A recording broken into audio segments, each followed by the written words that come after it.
Bien, mesdames et messieurs, bonjour. Bienvenue à ce deuxième cours qui va traiter, comme la semaine passée, donc d'une introduction à cette nouvelle discipline qui est l'Evo-Devo. Je vous mentionnais la semaine dernière quelques éléments historiques concernant ces disciplines, ainsi que certains des piliers qui sont vraiment les fondements de ce domaine. Et je vous en mentionnais trois en particulier. Premièrement, pour un rappel bref, l'existence d'une boîte à outils, c'est-à-dire d'une collection de gènes particuliers qui sont essentiellement les mêmes chez tous les animaux et qui sont utilisés pour mettre sur pied un plan de base corporel relativement générique chez tous les animaux. Le deuxième pilier que je mentionnais était l'existence d'une grande conservation des facteurs de transcription et des facteurs paracrines, autrement dit des voies par lesquelles les cellules, les organes se parlent, les voies de signalisation cellulaire, qui elles aussi sont extrêmement conservées dans l'évolution. Et puis finalement, ce concept de enhancer, sur lequel je vais passer pratiquement l'intégralité de ce cours aujourd'hui, ce concept d'enhancer, qui peuvent donc être multiples, qui ont une grande modularité, de telle sorte que l'expression de ces gènes, membres de cette boîte à outils, peut être modifiée de façon locale, intra- ou interspécifique. Et pour illustrer ce dernier propos, je vous montrais la semaine dernière ce schéma, qui est un schéma explicatif de ce que sont ces séquences enhancer.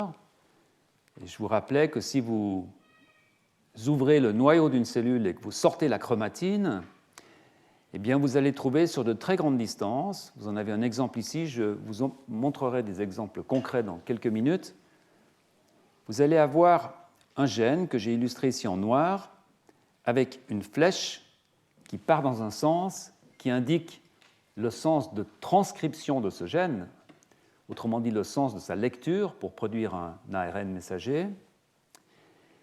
Et vous voyez que ce gène est flanqué de très nombreuses séquences, qui sont des séquences de régulation et qui ont des spécificités très différentes, illustrées par ces couleurs, soit dans le tube neural ici, sur le futur cortex, les glandes mammaires, etc. etc.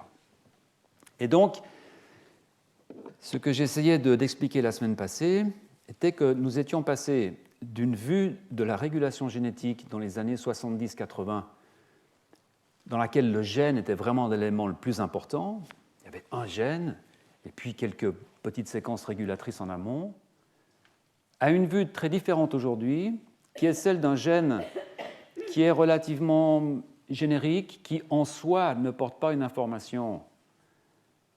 Bien sûr qu'il porte une information, il code pour une protéine, mais ce n'est pas le point le plus décisif. Le point le plus décisif étant où ce gène va être exprimé.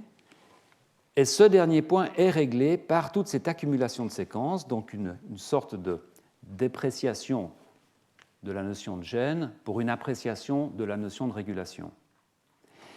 Et je terminais la semaine passée en vous disant qu'en fait, cette hypothèse, cette vue qui donne beaucoup de puissance à la régulation génétique vis-à-vis de la structure des gènes, est une vue qui avait été proposée, alors de façon très globale bien entendu, mais déjà en 1975, dans cette étude extrêmement intéressante de Marie-Claire King et d'Alan Wilson, qui, basée sur des éléments qui à l'époque étaient évidemment des éléments très partiels, sur des conservations de molécules entre les chimpanzés et les humains, avait émis l'hypothèse que c'était des mutations de régulation qui probablement sous-tendaient les différences des effets biologiques. c'est effectivement en discutant de cette étude que François Jacob, dans une conférence à Berkeley, c'est le dernier point que je mentionnais, avait été amené à formaliser cette contribution essentielle qu'il écrit en 1977 sur ce fameux bricolage de l'évolution. Voilà. Alors, aujourd'hui, j'aimerais vous parler de ces enhancers. C'est une notion qui est assez compliquée, et j'aimerais donc passer quelques minutes à vous donner une introduction simple, donc nécessairement partielle, mais qui sera probablement suffisante pour comprendre la suite de ce que je veux dire. Ces séquences enhancer, à l'origine, on utilisait également le mot potentiateur en français, qu'on a abandonné, sont découvertes en 1981, la première de ces séquences, par un collègue zurichois, Walter Schaffner. Et ce collègue remarque que quand il prend un gène de la bêta-globine, un gène évidemment que nous portons tous, qu'il le sort, il en fait un petit transgène, donc dans un tube à essai, et qu'il met en amont de ce gène une séquence qui provient d'un virus d'ADN qui s'appelle SV40, qui était un virus extrêmement populaire dans les années 70-80 pour l'étude de la génétique moléculaire. Donc il prend un petit morceau de ce virus, un morceau d'ADN, le met en amont de ce gène de la bêta-globine, et il s'aperçoit en effet que ce gène de la bêta-globine, dans un système cellulaire, est exprimé dès lors de façon beaucoup plus forte.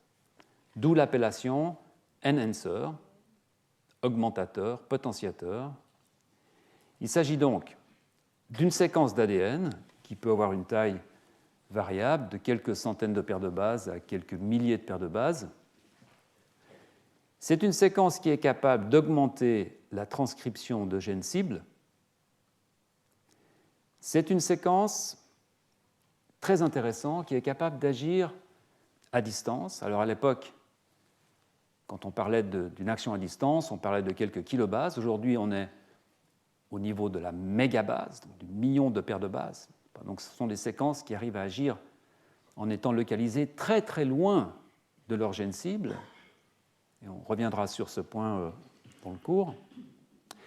Ce sont des séquences qui sont capables d'agir relativement indépendamment de leur orientation, c'est-à-dire que si vous construisez un système dans des cellules où vous placez une séquence enhancer en amont d'un gène cible, vous pouvez la placer dans les deux orientations, cela ne changera pas vraiment le résultat.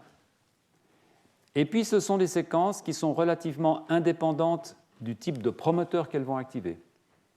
Donc pour un gène donné, vous n'avez pas des enhancers particuliers. Ces enhancers vont être capables de fonctionner avec pratiquement n'importe quel promoteur que vous allez apporter à proximité. Alors, comment ces enhancers fonctionnent-ils ? Eh bien, on a appris énormément sur cette mécanique de la régulation de la transcription, je dirais, sur ces 5 dernières années. Ce sont vraiment des résultats extrêmement récents. Et la façon dont on comprend le système actuellement est résumée vraiment, alors très simplement, c'est un schéma que j'ai pris sur Wikipédia, qui est vraiment la façon la plus simple pour représenter ce fonctionnement, le fonctionnement de ces enhancers. Sur la ligne du haut, vous avez une molécule d'ADN. Alors évidemment, ce n'est pas à proprement parler une molécule d'ADN, c'est un morceau de chromatine. Autrement dit, c'est une molécule d'ADN, certes, mais qui est complètement enroulée dans tout un type différent de protéines, des histones qui sont plus ou moins modifiées avec des facteurs, etc. Donc c'est quelque chose d'extrêmement compliqué. Et vous avez 3 représentations, 3 différentes couleurs. Un gène en bleu, un gène cible. En jaune, vous avez ce que l'on appelle la séquence promoteur, c'est-à-dire la séquence qui fait partie du gène finalement et dont le but est de servir comme un interrupteur, de recruter les protéines qui vont être nécessaires pour la lecture du gène. Donc c'est vraiment l'interrupteur du gène, séquence promoteur. Et en rouge ici, vous voyez illustrer une séquence enhancer. Cette séquence va recruter un certain nombre de protéines, des facteurs. La séquence promoteur va également recruter un certain nombre de protéines, en particulier une très grosse enzyme, un très gros complexe enzymatique qui est une DNA polymérase, donc une enzyme qui va produire l'ARN messager.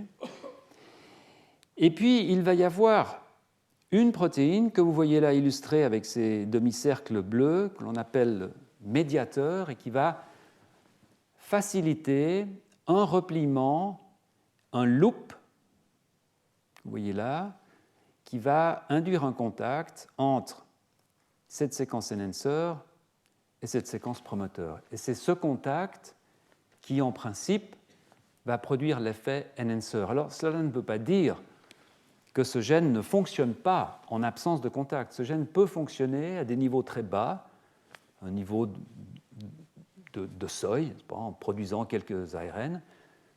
Mais par contre, dès qu'il y a vraiment besoin d'une activité sérieuse, on a affaire à ce loop qui va rapprocher cet enhancer, contacter le promoteur, et là, la transcription va démarrer vraiment avec force. Ça, c'est un mécanisme qui commence à être analysé de façon extrêmement précise. Et il y a encore 2 semaines, a été publiée une étude où, alors je vous passerai les détails parce que c'est vraiment extrêmement compliqué, mais où des collègues ont permis la visualisation directe de ce looping. Donc on voit vraiment cette structure se mettre en place. C'est absolument invraisemblable quand vous pensez à la taille de ces objets biologiques, mais on voit effectivement ces loops se former avec des convolutions. Voilà. Alors ces séquences enhancer, que sont-elles ? On peut les classer en différents groupes selon la façon dont elles fonctionnent. Et la raison pour laquelle je rentre un peu dans ces détails, c'est évidemment dans ce contexte de l'évolution des régulations pour vous expliquer dans quelle mesure des modifications de ces enhancers peuvent conduire à des modifications de forme ou des modifications de morphologie. Mais pour comprendre comment on peut modifier ces enhancers, il faut comprendre un tout petit peu leur structure et comment ils fonctionnent.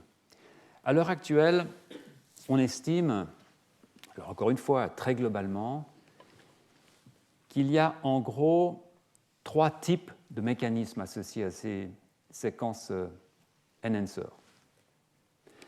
Sur la gauche ici, vous voyez ce que nos collègues anglo-saxons appellent un enhancosome.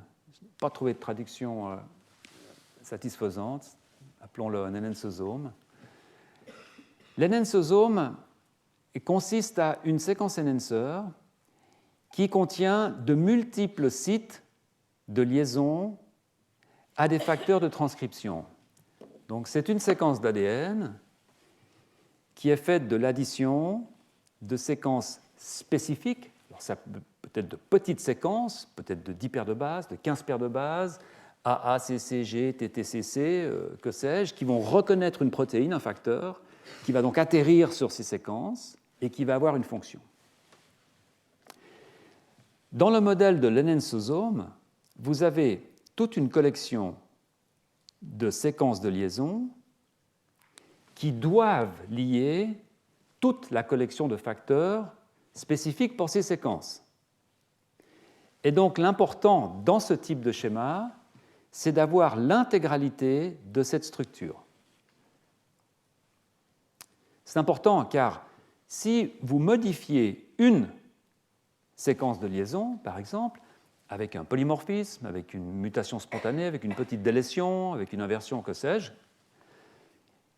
il suffira qu'un de ces facteurs ne lie pas cette séquence pour que l'enhancosome ne fonctionne plus ou fonctionne beaucoup moins bien. Donc c'est une structure qui est une structure coopérative.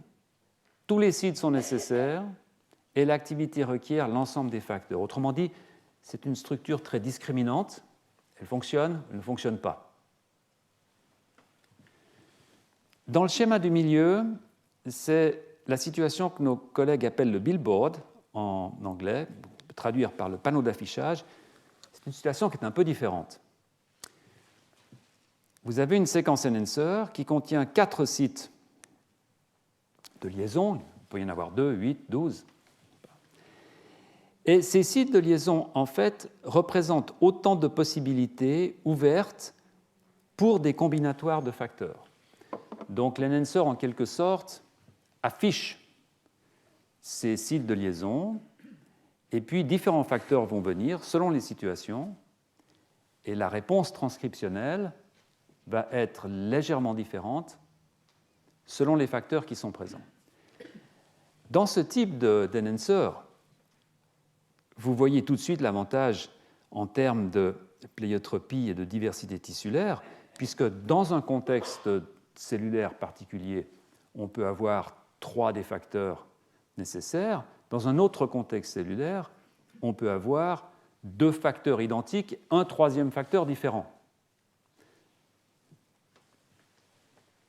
Le résultat, lorsque vous commencez à muter ces séquences-là, c'est que si vous mutez par exemple cette séquence de liaison ici, vous allez avoir un effet dans ce contexte-là, mais vous n'aurez pas d'effet dans le contexte dans lequel ce facteur particulier ne se lie pas.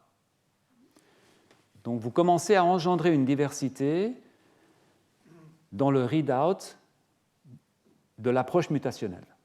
Autrement dit, on n'est pas dans un système de tout ou de rien, mais on va pouvoir commencer à sculpter les régions qui vont répondre à une mutation. Et puis, dans le dernier cas, alors qui est un cas tout à fait intéressant, qui est ce que l'on pourrait appeler un collectif de facteurs, où là, ce qui compte finalement, c'est qu'un ensemble de facteurs soit réuni. Et ils peuvent être réunis soit par liaison à des sites, mais vous voyez que même quand ce site particulier, ici par exemple, n'existe pas, eh bien ce facteur, grâce à ses interactions avec les autres facteurs, va tout de même être présent. Et donc c'est ce que l'on appelle actuellement un site à grammaire flexible, c'est-à-dire qu'une même série de facteurs interagit avec différents enhancers. C'est un cas de figure qui est compliqué.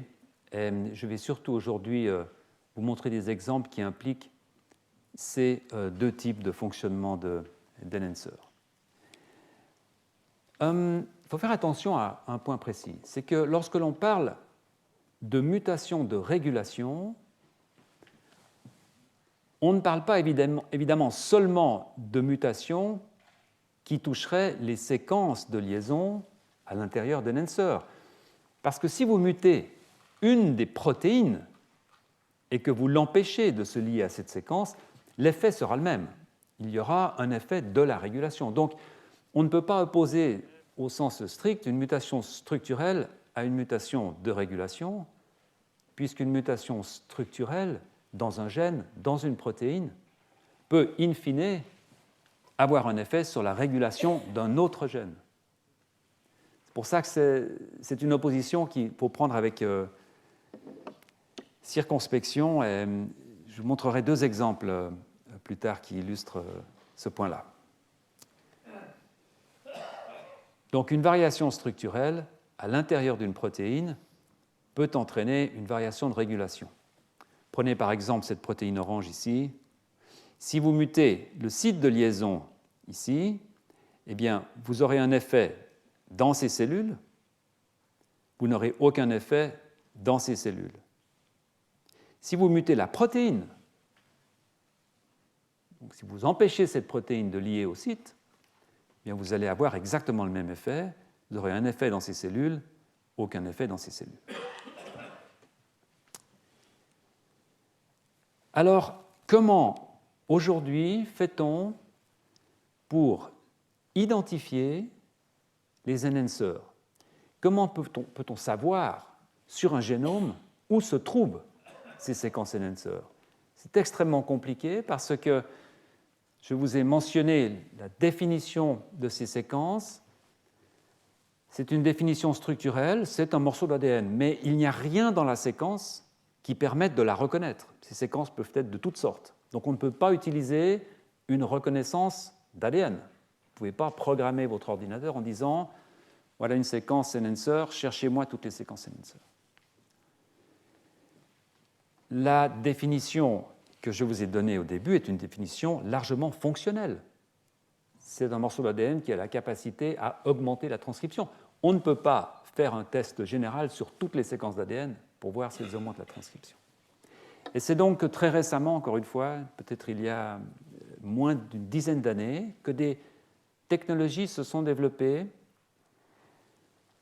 pour pouvoir faire un inventaire complet de tous les enhancers. Alors évidemment, dans un tissu donné, à un temps précis, puisque ces enhancers peuvent changer selon le temps, selon le tissu, selon le contexte.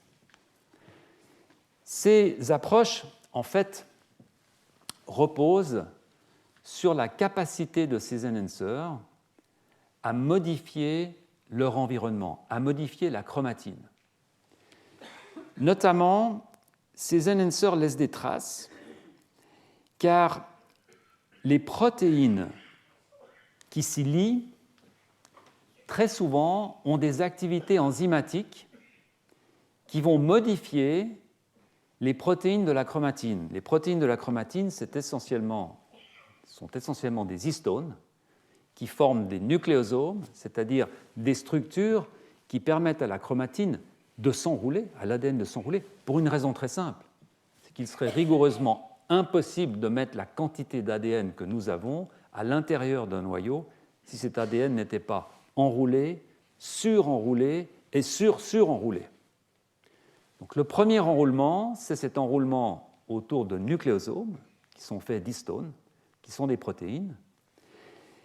Et lorsqu'une protéine vient reconnaître, atterrir sur un enhancer, très souvent, complexe protéique, contient des enzymes qui peuvent être de nature à transférer des groupes méthyl ou à transférer des groupes acétyl, ce qu'on appelle des méthyltransférases ou des acétyltransférases.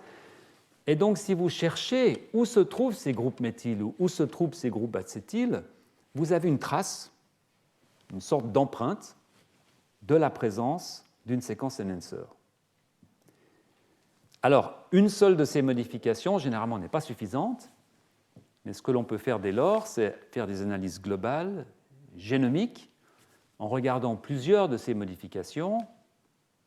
Et là où ces modifications se répètent, on voit qu'elles sont présentes dans tous les cas de figure, on sait qu'on a affaire à une séquence enhancer. Je vais vous montrer un exemple dans une minute. La deuxième approche, qui est toujours utilisée en combinaison, bien entendu, c'est que la chromatine montre des signes d'accessibilité là où des facteurs se lient, parce que la chromatine est complètement pactée, et lorsque vous avez des protéines qui vont se lier sur un enhancer, en quelque sorte, la chromatine va se relâcher un peu, va s'ouvrir, et si l'on utilise une méthode qui permet de vérifier où la chromatine est un peu ouverte, eh bien, on va trouver les endroits potentiellement impliqués dans une activité enhancer. Et ça, c'est typique, par exemple, de ce qu'on appelle l'hypersensibilité à la DNase 1. Aujourd'hui, on ferait différemment. On utiliserait une technique pour les spécialistes, il y en a qui s'appelle l'attaque-sec, où on irait directement faire atterrir un transposon, et le transposon n'atterrit qu'aux endroits où les aéroports sont dégagés, en fait, c'est-à-dire les endroits qui sont un peu ouverts, et après on peut aller rechercher où se trouve le transposon, des méthodes de ce genre. Dans le cas de l'hypersensibilité à la DNase 1, c'est une enzyme qui va couper l'ADN, mais évidemment, elle va couper l'ADN que quand l'ADN est accessible. Et par conséquent, quand vous avez une protéine qui se lie sur une séquence enhancer, ça va rendre la région un peu plus accessible, puisque les histones vont être repoussés et la DNase 1 peut couper. Et ensuite, on peut aller rechercher où se trouvent les sites de coupure. Et puis finalement, dernier critère qui est utilisé aujourd'hui, c'est très très récent, c'est que, comme je vous montrais que les enhancers fonctionnent par des contacts en faisant ces grands loops, eh bien, si vous connaissez la séquence promoteur de votre gène, et les séquences promoteurs, nous les connaissons, puisque nous connaissons les 22, 23 000, 25 000 gènes du génome humain de la souris, donc nous connaissons très bien toutes les séquences promotrices. Donc ce que vous pouvez faire, c'est dire, voilà, puisque je connais une séquence promotrice, je peux poser la question, quelles sont les séquences que cette séquence promotrice contacte dans un tissu particulier? Et là encore, il y a des façons d'aller attraper ces contacts, de faire des religations et puis de faire de la séquence et de trouver quelles sont ces séquences que l'on contacte. Alors, quand on prend ces trois approches ensemble, on arrive à une discrimination, détermination d'un collectif d'enhancers qui est très précise. Et je vais vous montrer un exemple pour que ce soit un peu concret. C'est ce que vous voyez là. C'est un morceau d'ADN qui est représenté de façon linéaire. Évidemment, c'est une représentation très dangereuse, la représentation linéaire de l'ADN, puisque, évidemment, l'ADN est tout le temps enroulé. Donc, on parle de distance linéaire, mais quand je vous dis que cet endroit-là est très éloigné de celui-là, en fait, c'est sur une représentation linéaire. Peut-être que dans le noyau, ils sont très proches. Donc, il faut toujours faire attention à cette notion d'éloignement. Mais ce que vous voyez là, en fait, c'est un morceau d'ADN qui fait à peu près 2 à 3 mégabases, 2 à 3 millions de bases, c'est-à-dire un grand morceau d'ADN. Pour vous donner une idée, un chromosome va être de l'ordre de quelques centaines de mégabases. Là, on est quand même dans 1% de chromosome. C'est très grand. C'est très grand. Un gène va faire peut-être une centaine de kilobases. D'accord ? Donc, c'est un grand intervalle d'ADN. Et ici, vous voyez un gène cible, peu importe lequel pour l'instant. Bien. Sur la ligne du haut, vous voyez la distribution de ces modifications qui sont ce qu'on appelle des acétylations de la lysine numéro 27 de la queue de l'histone H3. Donc, vous avez cette chromatine enroulée, vous avez une histone là-dedans, une protéine qui s'appelle H3, qui a une petite queue protéique. Et quand une séquence, des protéines viennent se lier à des séquences enhancers, ils amènent généralement une acétyltransférase qui va donc acétyler ces histones H3. Donc ensuite, vous regardez où se trouvent ces acétylations d'histones H3 en utilisant un anticorps, puis de la séquence d'ADN, etc. Et vous sortez des pics. Donc vous voyez qu'ici, par exemple, vous avez beaucoup d'histones H3, beaucoup ici, beaucoup ici, beaucoup ici, pas du tout ici. D'accord ? Ce que vous voyez là, en fait, c'est une expérience qui est faite à partir de la dissection d'une main fœtale. Donc très tôt dans le développement, chez la souris, vous prenez la partie distale, n'est-ce pas ? Et dans une main, vous faites cette expérience. Et ce que vous voyez là, donc, sont tous les enhancers qui correspondent à ce gène qui sont actifs dans le développement de la main. D'accord ? C'est assez simple, finalement. La ligne du bas vous montre ce qui se passe quand, en introduisant une mutation, et je ne vais vraiment pas vous ennuyer avec cela, mais vous détruisez l'activation de ce gène dans la main, pour une raison X ou Y. Vous voyez qu'immédiatement, tous ces enhancers sont plats. Et ce n'est pas que l'expérience est mal faite, puisque vous voyez qu'en fait, ici, vous augmentez, pour des raisons X ou Y, hein, donc le contrôle interne est présent. D'accord ? Donc, quand ces séquences fonctionnent, voilà ce que vous voyez, cette série de pics. Quand ces séquences ne fonctionnent pas, voilà ce que vous voyez. Les pics ont disparu. À partir de là, vous pouvez vous poser la question, est-ce que toutes ces séquences-là, que j'ai numérotées, 1, 2, 3, 4, 5, est-ce que toutes ces séquences qui sont vraiment très chargées en acétylation de cette lysine 27, est-ce que toutes ces séquences ont un potentiel enhancer ? Et là, on peut passer à une étude fonctionnelle. Par exemple, on peut décider ce grand pic de cette région 2 ici, on peut décider de le prendre, donc de le sortir de l'ADN dans un tube. On peut le cloner, cette séquence, en amont d'un promoteur générique, n'importe quel promoteur. On peut mettre derrière un gène qui code pour une protéine qui est fluorescente. Ça, c'est ce que l'on appelle un transgène.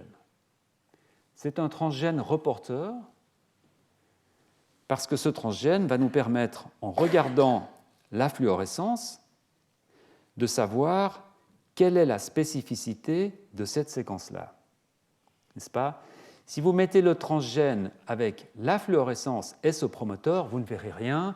Il y aura peut-être un effet, encore une fois, très bas, quelques protéines seront produites, mais rien de spectaculaire.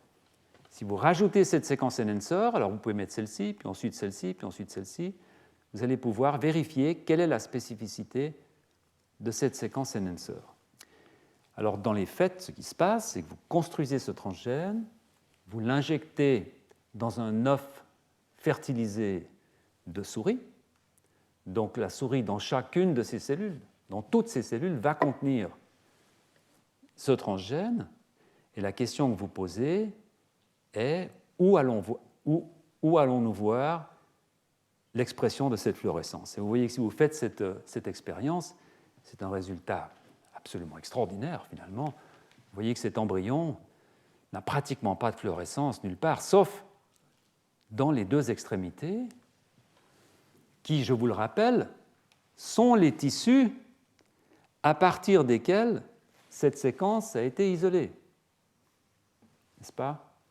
Donc, quand on arrive à ce stade de la démonstration, on peut, semble-t-il, raisonnablement admettre que cette séquence enhancer est effectivement une séquence qui a une spécificité pour l'extrémité distale des membres et que cette séquence travaille sur ce gène pour d'autres raisons que je ne vais pas vous montrer.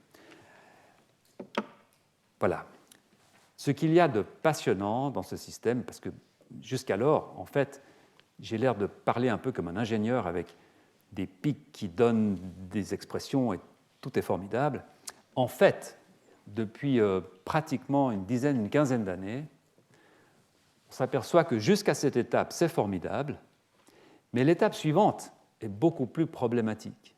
L'étape suivante, c'est celle qui consiste à faire la dernière vérification, à savoir d'aller enlever cette séquence du locus génomique particulier. En se disant, si l'on fait ça, eh bien, on va perdre l'expression de ce gène dans cette partie distale, puisqu'on va enlever la séquence enhancer. Et c'est là que les choses se gâtent, enfin, c'est là que les choses deviennent vraiment intéressantes. C'est-à-dire qu'en règle générale, on ne perd rien. Et pendant une quinzaine d'années, les gens se sont vraiment demandé pourquoi. Est-ce que c'était des mécanismes de compensation, ce qu'on appelle de la robustness en évolution? Et en fait, aujourd'hui, on commence un peu à comprendre, parce que vous voyez qu'il y a tous ces pics-là qui ont des spécificités assez similaires, et en fait, il y a des réallocations entre enhancers qui indiquent en fait que les systèmes de développement, les systèmes de régulation de développement sont en fait extrêmement robustes. Ce sont des systèmes qui sont capables, on the spot, au moment donné, de varier pour essayer de contrebalancer des agressions de l'extérieur et donc d'essayer tout de même d'amener l'embryon au résultat final. Voilà. Ça, c'est l'introduction que je souhaitais faire sur les enhancers. Et maintenant, j'aimerais illustrer les 4 types de modifications de régulation qui sont généralement rencontrées dans le domaine de l'Evo-Devo lorsque l'on varie, lorsque l'on change ces enhancers. Ces 4 types qui ont été listés par Wallace Arthur en 2004, et je pense que c'est une relativement bonne classification. Il y a des changements de régulation qui conduisent à des changements temporels, et c'est ce que l'on appelle des hétérochronies. C'est probablement le changement le plus simple. Il y a des changements de régulation qui conduisent à des changements de lieu, c'est-à-dire un gène particulier, suite à une modification de régulation, va soudainement être exprimé dans un tissu dans lequel il ne devrait pas l'être, ou inversement, il va arrêter d'être exprimé dans un tissu dans lequel il devrait l'être. C'est ce qu'on appelle une hétérotopie. Il y a des changements de régulation qui touchent la quantité.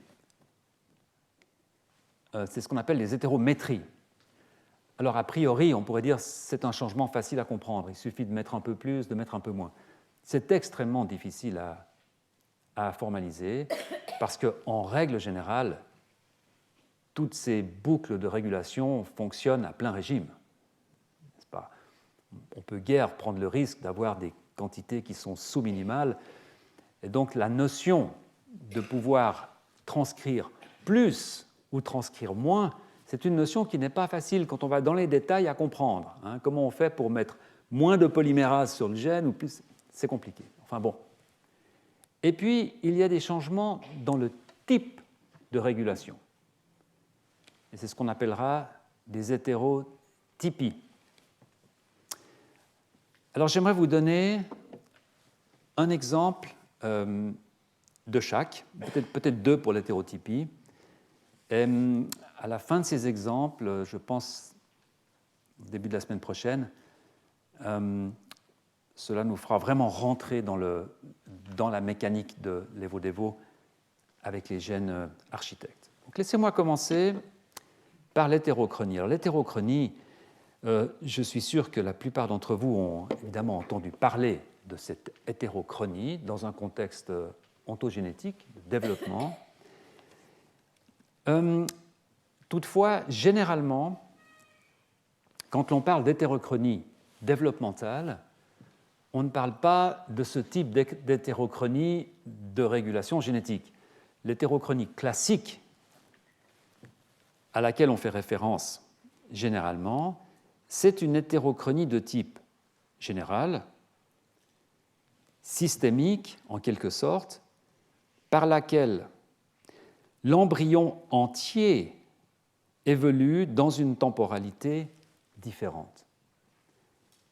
C'est un phénomène qui a été extrêmement bien décrit et de façon vraiment compréhensible par Stephen Jay Gould dans son livre Ontogeny and Phylogeny. Si ça vous intéresse, je vous recommande vraiment il y a une très bonne traduction d'ailleurs, Ontogenèse, Phylogénèse. Et dans cet ouvrage, il passe beaucoup de temps à décrire ces mécanismes de variation du temps des choses biologiques, mais dans leur intégralité.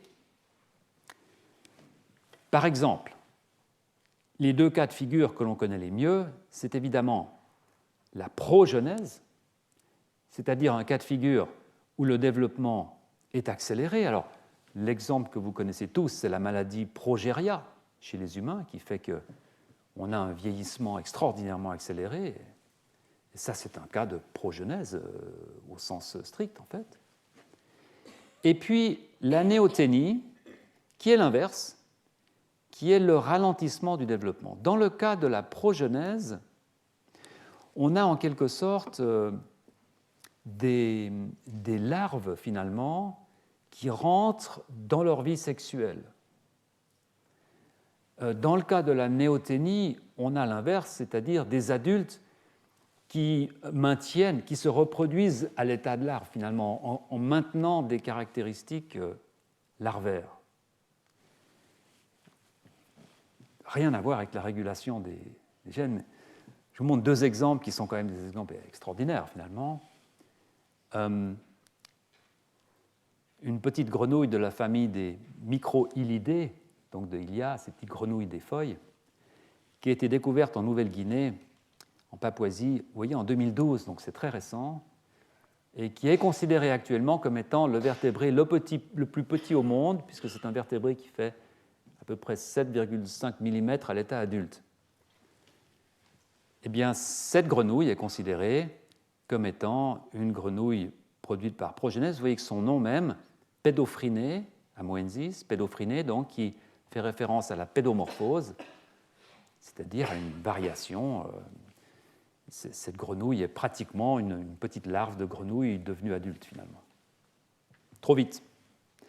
Et puis, bien sûr, la néoténie, alors ça, c'est le cas de figure le plus spectaculaire, qui est en bistoma, l'axolote, qui est donc un animal qui se reproduit tout en ayant encore beaucoup de caractéristiques larvaires. C'est un animal qui a par exemple des branchies externes, que généralement on ne trouve plus chez les amphibiens adultes, chez les salamandres, etc. De façon très intéressante, cet animal, vous le connaissez sans doute, mais pas du tout pour son côté néoténique, mais plutôt pour ses capacités extraordinaires à régénérer. Donc c'est un animal qui, si vous lui coupez la patte, va repousser une patte entière. Et c'est très spectaculaire, dans le sens où si vous coupez la patte ici, l'animal va régénérer ce qui manque. Si vous coupez la patte ici, il va régénérer ce qui manque. Autrement dit, les cellules aux différents endroits de la patte ont en quelque sorte une mémoire de leur position. Alors, ce phénomène est-il relié au fait que cet animal est néoténique? C'est-à-dire, est-ce que ses capacités de génération sont maintenues précisément parce que cet animal est à moitié larvaire tout en étant adulte? C'est une question sur laquelle beaucoup de mes collègues travaillent, une question passionnante. Mais dans le cadre de cette régulation génétique, ce type d'hétérochronie n'est pas admise. On parle plutôt d'une hétérochronie relative. Donc une hétérochronie par laquelle ce sont les relations temporelles entre des mécanismes qui sont affectés, c'est-à-dire à l'intérieur d'un système, vous allez avoir, à cause de régulations qui arrivent trop tôt ou qui arrivent trop tard, des décalages, mais des décalages à l'intérieur, non pas des décalages d'un système entier par rapport à une forme de type sauvage. Alors cela peut se produire, par exemple, avec une réponse tardive. On peut imaginer un gène qui, pour une raison X ou Y, va répondre tardivement à des signaux, très difficiles à expliquer, mais ça peut être le cas, ou un démarrage précoce, trop de facteurs, produits, bref. Alors l'exemple que je voulais vous montrer, c'est un exemple sur la morphologie du tronc, mais évidemment, il faut que je vous donne juste une image d'introduction pour vous dire une chose qui probablement est familière à la plupart d'entre vous, mais je la dis quand même, qui est que le corps des vertébrés, tous les vertébrés, se développent selon un gradient temporel qui va du haut vers le bas. Et ce qu'il faut bien comprendre, c'est que les premières étapes du développement, au sortir de la gastrulation, vous voyez ici indiqué chez un petit embryon de souris de 8 jours et demi, vous pouvez compter 5 ou 6 somites ici, donc 5 ou 6 étages, 5 ou 6 métamères qui plus tard vont donner des segments. Eh bien, vous voyez que toute la partie postérieure est absente. Donc, au sortir de la gastrulation, finalement, le corps des mammifères, des vertébrés, s'arrête pratiquement à la région cervicale. Et puis ensuite, l'embryon va rajouter des segments peu à peu de la partie rostrale vers la partie caudale. Donc il y a un gradient temporel qui part du haut vers le bas, enfin, pour les quadrupèdes debout. Cela veut dire en fait que d'un point de vue morphogénétique, vos bras sont plus âgés que vos jambes. Évidemment, d'un point de vue global, ça n'a aucun sens. Mais je pense que c'est une bonne façon de se souvenir. Au moment où les bras sortent, les bourgeons sortent du mésoderme latéral, le mésoderme d'où va sortir les jambes n'est même pas encore formé. Donc il y a ce gradient, cette descente. Donc le marquage des transitions morphologiques doit se faire dans une temporalité précise. Si vous imaginez qu'effectivement on va rajouter ces segments, lorsque vous arrivez par exemple à la transition lombo-sacrée, c'est-à-dire à un changement de type de vertèbre important, il va falloir qu'à ce moment précis, les gènes nécessaires s'activent pour assurer cette transition. Si ce gène s'active un peu trop tôt, ou s'il s'active un peu trop tard, vous pouvez tout de suite anticiper ce qui se passera. Vous allez avoir un positionnement de cette morphologie qui sera mal fait. Alors cela arrive bien entendu chez les humains, et j'en reparlerai la semaine prochaine, puisque vous savez que dans la population, alors maintenant qu'il n'y a plus la conscription, enfin, peut-être va-t-elle revenir, j'ai entendu, mais en Suisse, il y a quelques années, tous les conscrits passaient un cliché au rayon X, et donc on avait des statistiques très larges sur les structures de la colonne vertébrale. Et en fait, il y a un pourcentage relativement substantiel des humains qui ont une 6e vertèbre lombaire, qui ont un L6 au lieu de la classique L5, parce que vers la fin du processus, la nature commence à se relâcher. Edwin Goodrich, dans les années 1950, je me souviens, avait eu cette phrase magnifique en disant que vers la fin, towards the end, the tail end of the animal, vers la fin de l'animal, c'est comme si la nature devenait fatiguée.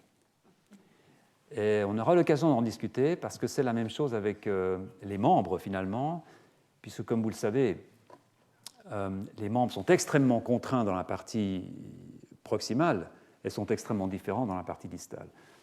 Tous les tétrapodes ont un seul os ici, 2 os ici très généralement, parfois 1, et là ça commence à partir dans tous les sens. Donc à la fin des choses, la nature devient un peu imprécise et on verra pourquoi. Alors regardez cette comparaison.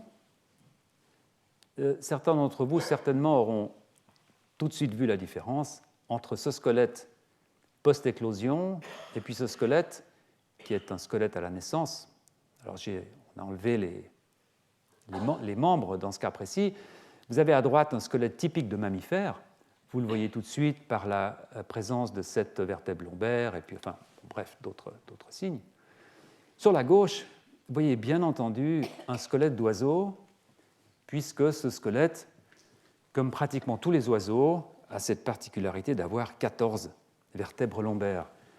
Et quand vous regardez ces comparaisons, vous voyez instantanément que, en fait, ce gain de vertèbres lombaires s'est fait au détriment de vertèbres thoraciques. On le voit tout de suite. On voit qu'il y a eu un changement, une transformation de ces vertèbres-là dans un type cervical. Alors, comme je vous le disais auparavant, ce sont des structures en segments, ce sont des structures qui sont établies dans le temps, du haut vers le bas, à travers la fonction de ce qu'on appelle une horloge de segmentation, c'est-à-dire une horloge qui, toutes les 60 à 120 minutes, selon les vertébrés, va rajouter un étage, va rajouter un métamère, comme on appelle en médecine, puisque vous savez que ces étages ne sont pas seulement faits d'une vertèbre, mais aussi tous les nerfs associés, etc. Et ce que l'on voit ici, c'est très vraisemblablement une différence dans l'activation, le temps d'activation du gène qui donne l'information thoracique. Et donc ce gène n'étant pas activé au bon moment chez les poulets, chez les oiseaux, eh bien la production est maintenue de vertèbres cervicales jusqu'à ce que finalement l'information arrive là, thoracique. Allez, après la 14e, on va faire un morceau de thorax. Ce qui est intéressant, c'est que vous voyez que la terminaison du thorax semble être relativement comparable. Donc, ça voudrait dire que le retard est rattrapé. Oh là là, on a du retard, on rattrape pour finalement sortir du thorax au même moment. Ce groupe de vertèbres, ce groupe de segments qui semblent avoir en commun une fonction particulière, porter des côtes pour pouvoir protéger, ou bien n'en pas porter pour faire la queue, etc., c'est ce que l'on qualifie de tagma. c'est un mot générique qu'on utilise pour tous les animaux segmentés, inclus bien entendu les insectes. Beaucoup sont segmentés. Lorsque l'on va avoir un groupe de segments qui présentent des caractéristiques similaires, prenez par exemple les 3 segments thoraciques d'une... C'est pas un exemple extrêmement bon. Prenez par exemple les 2 segments T2, T3 de la mouche drosophile, on va appeler ça un tagma. Ce n'est pas un exemple extraordinaire. Oubliez ces exemples, je reviendrai. L'exemple ici est bien meilleur. Vous avez là un tagma, et lorsque vous avez des variations de l'étendue de ces tagmas, on parle de mécanisme d'autagmose, tagmosis en anglais. C'est pas? Donc là, on a affaire à une tagmose, n'est-ce pas? Et on peut imaginer que la différence fondamentale dans la structure du squelette entre les oiseaux et les mammifères est une question de tagmose. Donc l'activation retardée du ou des gènes marquant la transition cervico-thoracique produit une tagmose, et en fait, dans ce cas particulier, et je reviendrai là-dessus en détail plus tard, la semaine prochaine, il semble que ce soit un de ces gènes architectes du groupe numéro 6, selon un travail très intéressant qui avait été fait par Annie Burke dans les années 95. Ça, c'est pour l'hétérochronie. Laissez-moi passer maintenant à l'hétérotopie. Très, très intéressant. Et pour illustrer cet effet de régulation, j'ai choisi un cas de figure qui est un cas de figure magnifique, qui est un travail de très longue haleine, de pratiquement 20 ans, qui a été fait par un laboratoire d'un collègue à Stanford qui s'appelle David Kingsley. Et ce collègue a travaillé sur ce poisson qui est une épinoche à 3 épines, qui est un poisson de mer. Et il se trouve qu'aux États-Unis, sauf erreur, dans un lac, en tout cas dans un lac Paxton ou quelque chose comme ça, il y a une forme d'eau douce de cette épinoche. Et dans la forme d'eau douce de ce Gasterosteus, vous voyez que les épines ont disparu. Alors, ce sont 2 épines qui sont sur les nageoires pelviennes. Donc, je vous rappelle que les poissons ont des nageoires, 2 paires de nageoires bilatérales, qui sont les structures homologues à nos bras et à nos jambes. Il y a donc la paire antérieure, qui sont les nageoires pectorales, qui sont chez le poisson placées extrêmement antérieures. Si vous mangez une truite, vous pouvez le voir, les nageoires pectorales sont très très en avant. Et les nageoires pelviennes, qui sont les nageoires correspondantes à nos jambes. Les autres nageoires du poisson sont des nageoires qui sont généralement centrales, médiales, et qui n'ont pas de structure homologue chez nous. D'accord ? Donc, ce qui se passe chez Gasterosteus, c'est que les nageoires pelviennes, l'équivalent de nos jambes, sont en fait transformées en épines dans la forme marine. Si l'on regarde les ouvrages historiques ou qui parlent de ce phénomène, on voit très souvent, évidemment, très souvent que ces nageoires auraient pu évoluer en milieu marin pour essayer de chasser les prédateurs. Bon, voilà. Dans un milieu d'eau douce, apparemment, les prédateurs ne seraient pas les mêmes, donc il y aurait peut-être moins de pression sélective sur ces épines, et ces épines pourraient disparaître, d'autant plus qu'il semble que ces épines pourraient être un point d'entrée à des parasites qui pourraient s'y agripper, remonter et trouver un... Enfin, voilà, ça c'est les explications de type évolutif qui sont données. D'un côté, une pression de sélection antiprédateur, on garde les épines. De l'autre côté, une fonction antiparasite. Ce qui est important de comprendre, c'est que cette forme-là, d'eau douce, dérive de la forme d'eau de mer. Donc il y a eu un passage entre l'eau de mer et l'eau douce, et plusieurs X millions d'années plus tard, cette structure avait disparu. Voilà, ça c'était le point de départ. Et ce laboratoire de David Kingsley a décidé de faire une recherche génomique qui est une recherche compliquée, dans laquelle il s'agit de faire des analyses génomiques comparatives entre ces espèces pour essayer d'aller rechercher les endroits qui diffèrent suffisamment pour peut-être expliquer cette différence. Et donc, après plusieurs années de travail, ce laboratoire a trouvé finalement le gène responsable de cette différence. C'est un gène qui s'appelle PITX1. C'est un gène qui, généralement, vous voyez ce X, lorsqu'un gène contient un X, cela signifie généralement que c'est un facteur de transcription car il contient une homéobox, c'est-à-dire une séquence peptidique qui est capable d'adopter une dimension dans l'espace en hélice alpha qui lie l'ADN.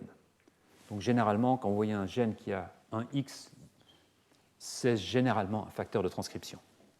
PITX. Alors ses collègues isolent ce gène, commencent à regarder le paysage autour de ce gène dans la chromatine, selon la méthodologie que je vous ai présentée tout à l'heure. Et ces gens, sur plusieurs années, isolent plusieurs séquences enhancer qui flanquent ce gène.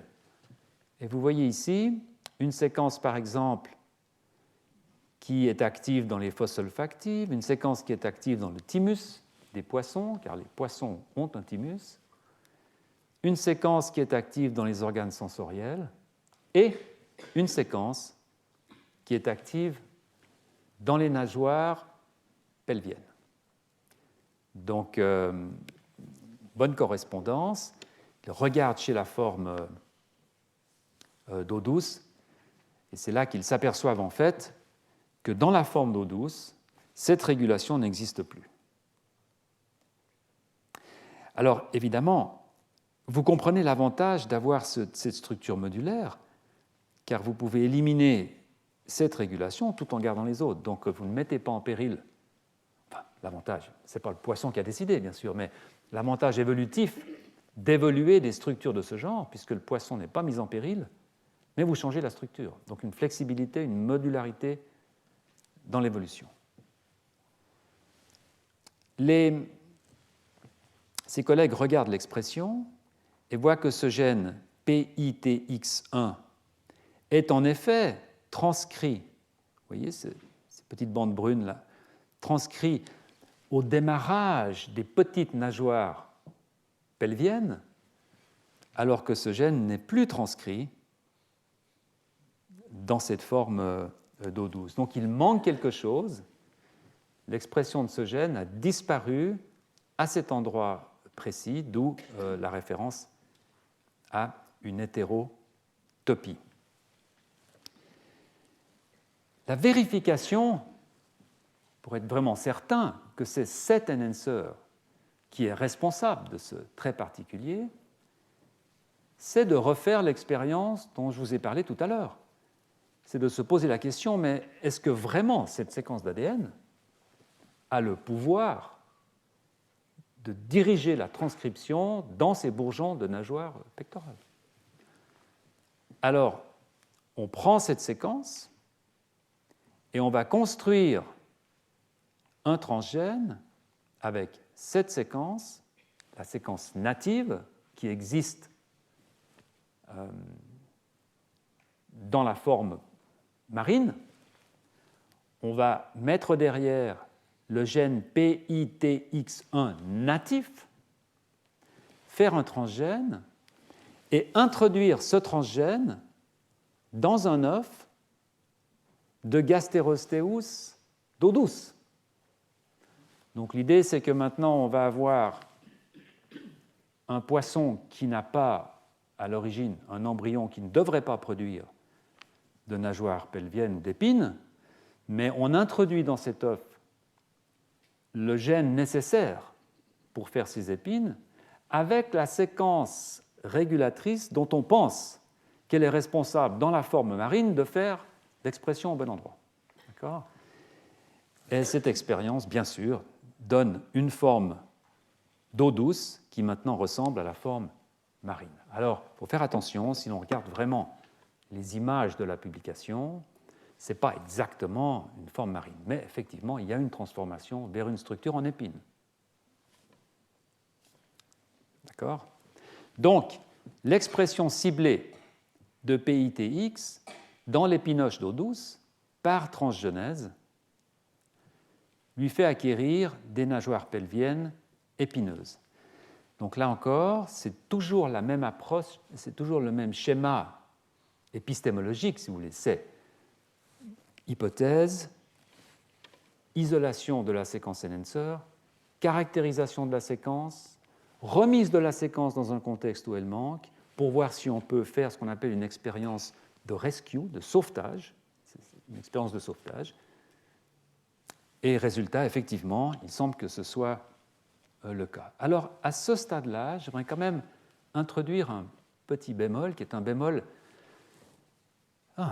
sérieux même, je dirais, qui est un bémol systématiquement associé à cette discipline de l'Evo-Devo, et vous verrez qu'on va y revenir tout le temps, qui est bien entendu la notion de causalité.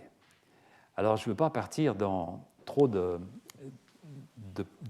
pseudo-philosophie sur cette notion de causalité, mais lorsque l'on regarde ces expériences, et notamment lorsqu'elles sont produites par, je dirais, des laboratoires anglo-saxons qui sont extrêmement penchés vers le côté utilitariste et le côté, déterministe de ces mécanismes, on peut se poser la question, effectivement, de savoir, ne serait-il pas possible qu'en fait, la nageoire pelvienne ait été perdue pour des raisons X ou Y dans les conditions d'eau douce. Et puis qu'en absence de cette nageoire pelvienne, en absence d'épines, la pression de sélection sur cet enhancer n'existe plus. Donc cet enhancer va accumuler des mutations et puis, in fine, va disparaître selon un mécanisme qu'on appelle la sélection de purification, c'est-à-dire quand une séquence est très utile, elle est maintenue, dès qu'elle n'est plus utile, qu'il n'y a plus de pression, elle va progressivement être éliminée. Donc il faut toujours vraiment réfléchir à cette possibilité, mais dans ce cas précis, évidemment, on réintroduit le gène PITX avec cette séquence enhancer, et on voit que cette séquence enhancer seule est capable d'induire ce gène, qui seul est capable de remettre ces épines. Donc c'est plus qu'une simple observation qui pourrait être mise en doute par un problème de causalité. Cependant, je pense tout de même que dans le cas d'une transgenèse, il faut bien réaliser que l'on se trouve en présence d'un poisson qui va avoir des milliers, peut-être même des dizaines de milliers de copies, des centaines de copies de ce transgène, selon les cas. Parce qu'évidemment, on va introduire une quantité extrêmement lourde de transgènes qu'on ne peut pas vraiment vérifier finalement. Donc on va être en condition de multicopie, on va être en condition d'hétérométrie, c'est-à-dire de quantités différentes. Est-ce que ces différences de quantité pourraient en elles-mêmes induire des problèmes, peut-être shunter des chaînes de régulation pour redémarrer à un endroit qui n'est pas l'endroit normal? C'est quelque chose qui mérite d'être discuté. La bonne façon, en fait, d'éliminer totalement ces problèmes de causalité serait, bien entendu, de réintroduire cet enhancer au locus même du poisson de mer, du poisson d'eau douce. Et ça, c'est quelque chose qui a été vraiment dans l'air depuis une quinzaine d'années. Et aujourd'hui, c'est finalement devenu possible, notamment par ces technologies de CRISPR-Cas9 dont vous avez probablement entendu parler, qui permettent relativement facilement d'aller maintenant remettre l'enhancer au bon endroit. Dans un cas de ce genre, ce qu'il faudrait faire, c'est effectivement de prendre une épinoche d'eau douce est d'aller introduire l'enhancer nageoire pelvienne de l'épinoche marine exactement à l'endroit où devrait se trouver l'enhancer de l'eau douce qui a disparu. Et aujourd'hui, on sait le faire. Et là, on se trouverait effectivement dans une situation équimolaire où la quantité, la force d'expression du gène serait exactement la même que dans le cas d'une épinoche marine. Et là, on pourrait voir le résultat. Ces discussions sur la causalité, en fait, elles ne s'appliquent pas particulièrement à ce gène, puisqu'il y a d'autres éléments qui font que cette histoire de PITX1 est une histoire magnifique. Vous voyez ici qu'à peu près en même temps, plusieurs études ont été publiées. Alors celle-ci est une étude récente, mais au cours des années, fin des années 90, 2000, dans lesquelles il est devenu clair que PITX1 est un gène qui est spécifique aux membres postérieurs chez les mammifères également.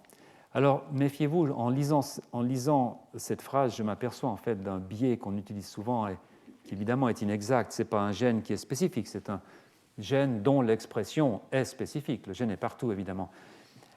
C'est un gène qui, chez les mammifères, est un gène qui ne fonctionne que dans les membres postérieurs et non pas dans les membres antérieurs. Et c'est donc un gène qui, il y a quelques années, avait été proposé comme étant un des déterminants de la différence que nous avons entre nos membres postérieurs et nos membres antérieurs.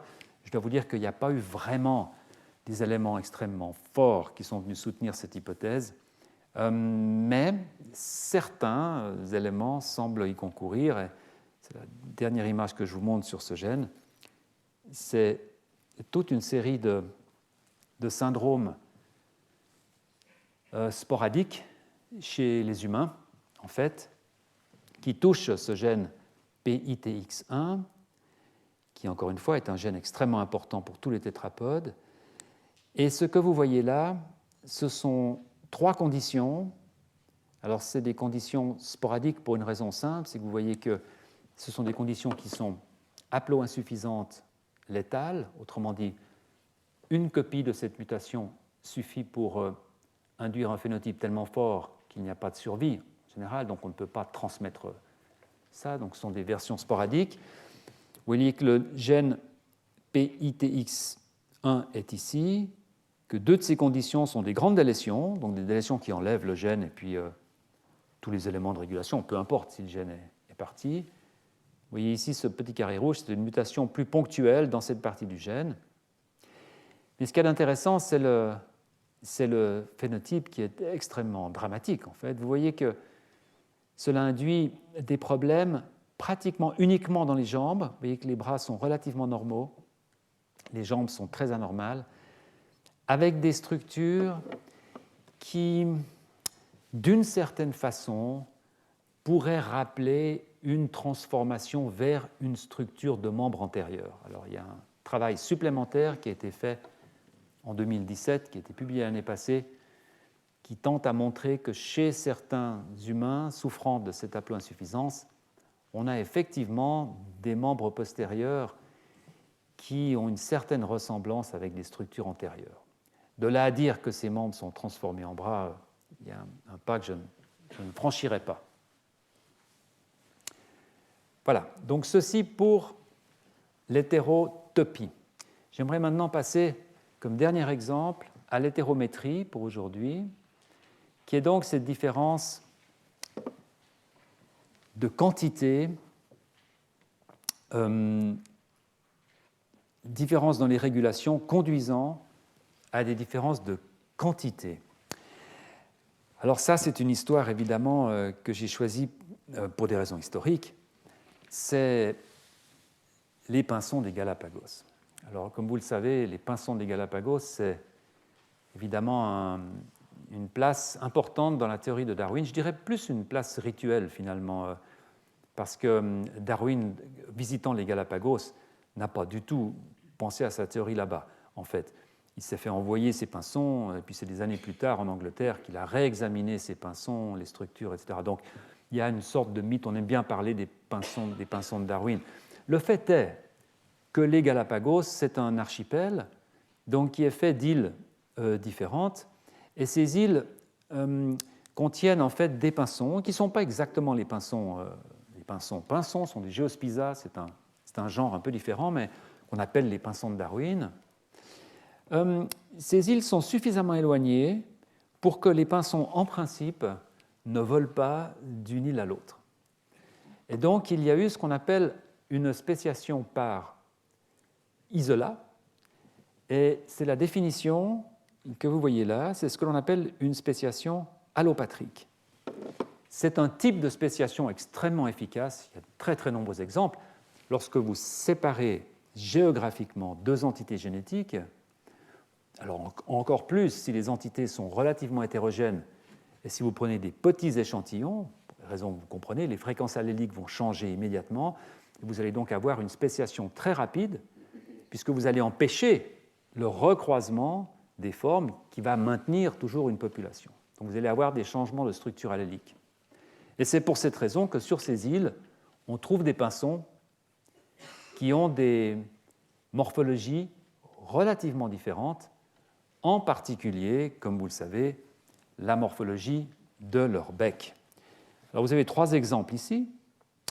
Vous avez ce que l'on appelle un mangeur de cactus, c'est le scandens, Geospiza scandens, avec un bec qui est long et pointu. Vous avez là un mangeur de graines, c'est le Bankyrostris. Le mangeur de graines, il a un bec robuste, très solide. Et puis vous avez ici un mangeur d'insectes qui a un petit bec adapté à aller manger les insectes ici et là.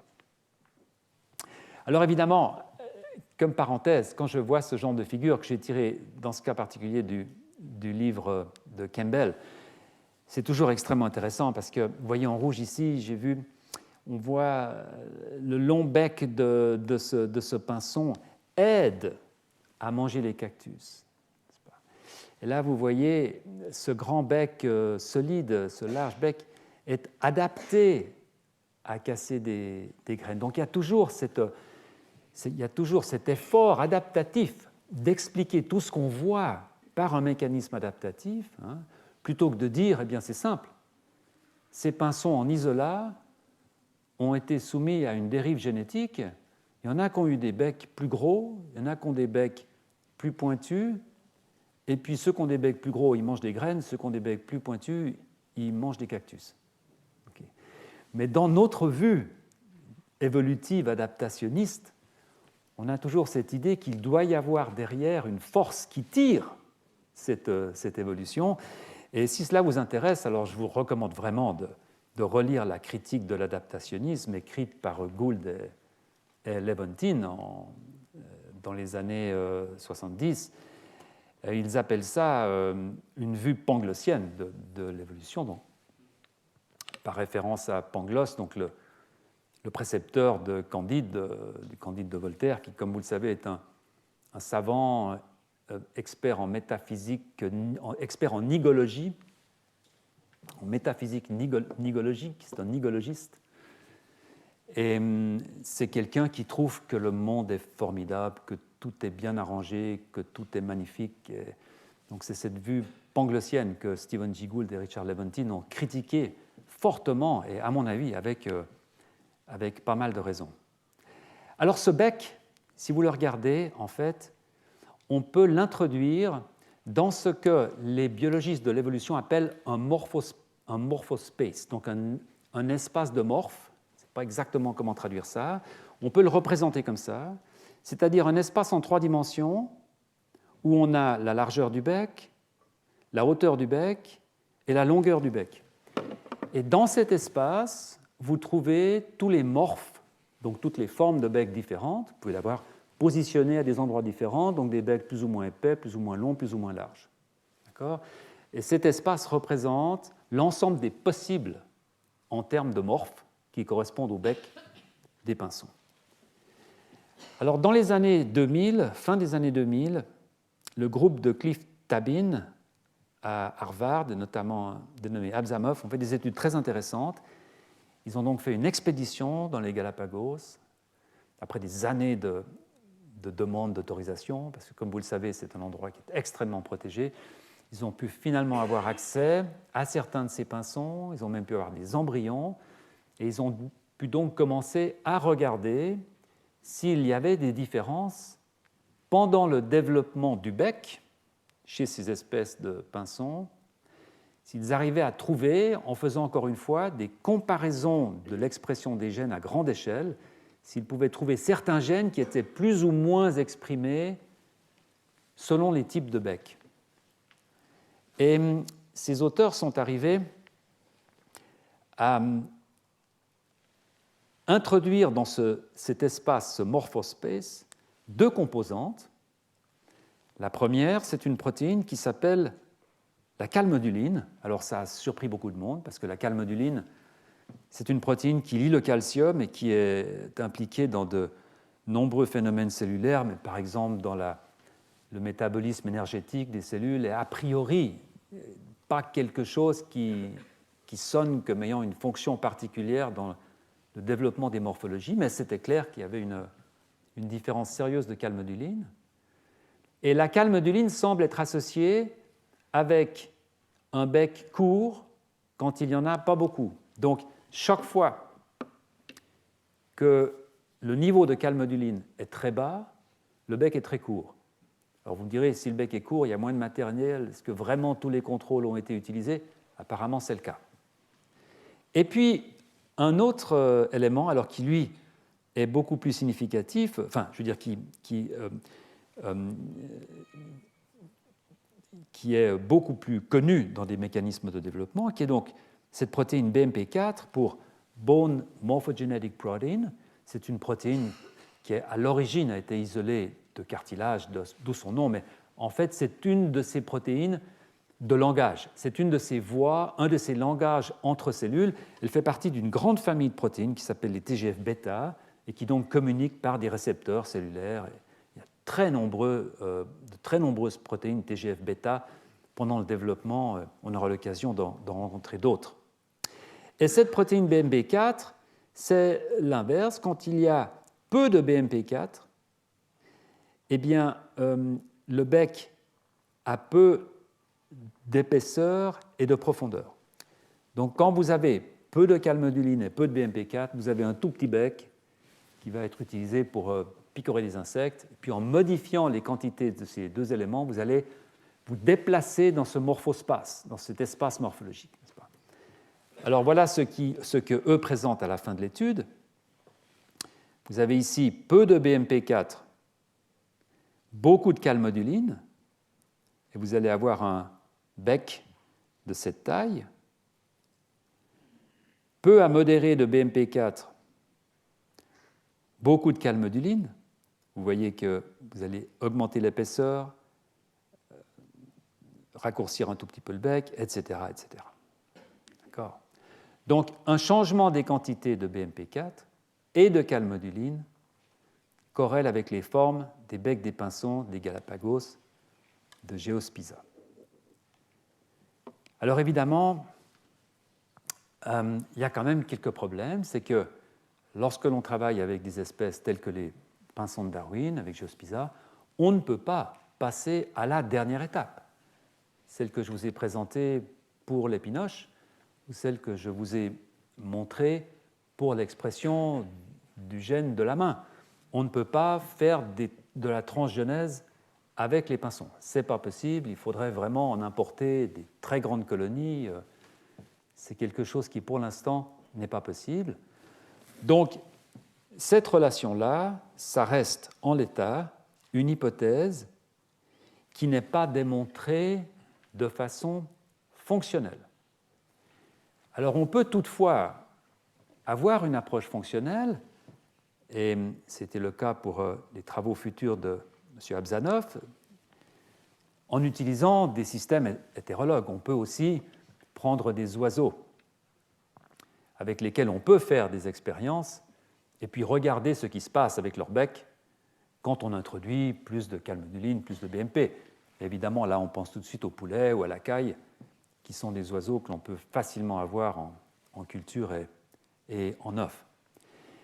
Mais j'aimerais terminer ce cours aujourd'hui en vous remontrant une fois ces flèches, parce que vous voyez que la relation entre les quantités relatives de la calmoduline et de BMP4 et les formes de Beck sont en fait indiquées par des flèches qui descendent de la quantité avec probing cactus flower fruits, donc la capacité de manger des cactus, la capacité de manger. Donc il y a toujours une directionnalité entre les modifications de ces protéines et l'adaptation du bec à une fonction particulière. C'est pour ça que j'ai mis ici, ce sont des flèches qui, à mon avis, sont des flèches extrêmement panglossiennes, en fait. Donc je pense qu'il y a une très grande différence entre l'observation, la description de différentes quantités de ces deux molécules et la position de la structure qui en résulte au sein de ce morphospace. Ça, c'est quelque chose de concret, de réel, que l'on peut observer. Par contre, la notion de causalité, c'est-à-dire est-ce que ce sont vraiment ces changements, est-ce que ces changements de quantité qui ont été à la source des changements de morphologie ont-ils été conduits, sélectionnés par une pression de sélection due à la nourriture? En d'autres termes, est-ce que sur toutes ces îles, sur une île, il n'y a que des akènes, il n'y a que des graines, aucun cactus, aucun insecte? Est-ce que sur une autre île, il n'y a que des insectes, aucun etc., etc. Et je pense que c'est une réflexion, là encore, que à chaque exemple que l'on discute dans ce domaine de l'Evo-Devo, il faut garder à l'esprit, parce que cette notion de causalité, elle est toujours présente, mais elle n'est que rarement décrite. Voilà, je vous revois la semaine prochaine. Merci.